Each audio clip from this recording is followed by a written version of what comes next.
Останаа без бугарски клубови во Македонија, но добија лични документи од Бугарија. Председателот заедно со секретарот на затворениот бугарски клуб Ванчо Михајлов од Битола, Љупчо Ѓоргиевски и Благој Шаторов на свечена церемонија ќе им бидат врачени бугарските лични документи од страна на бугарската подпредседателка Јотова, јавува бугарската национална телевизија. Според бугарските медиуми, Јотова денеска ги подпишала указите за стекнување бугарско државјанство и Христијан Пендиков доби исти третман од бугарските власти. На свечена церемонија минатата недела и со интонирање на химната, Јотова му ги врачи бугарските документи. Тој оттаму порача, бугарите трпат притисоци откако што вели македонските власти. Искам да благодаря особено до доктор Милен Вравески, којто винаги ни помагал и оште ни помага и след последните собитија ни помага на македонските българи и се труда за нашата кауза.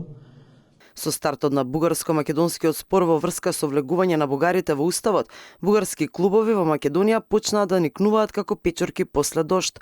Лицата кои екстремно се бореа за бугарските клубови во Македонија и зборуваа против македонскиот народ и историја, не ни имале бугарски лични документи.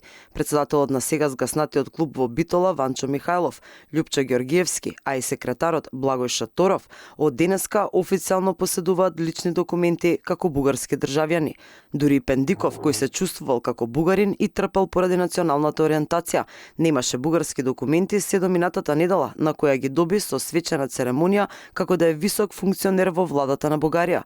Тој освен што официјално стана бугарин, стана и граѓанин на Софија кој со државна стипендија ќе студира на Софискиот универзитет.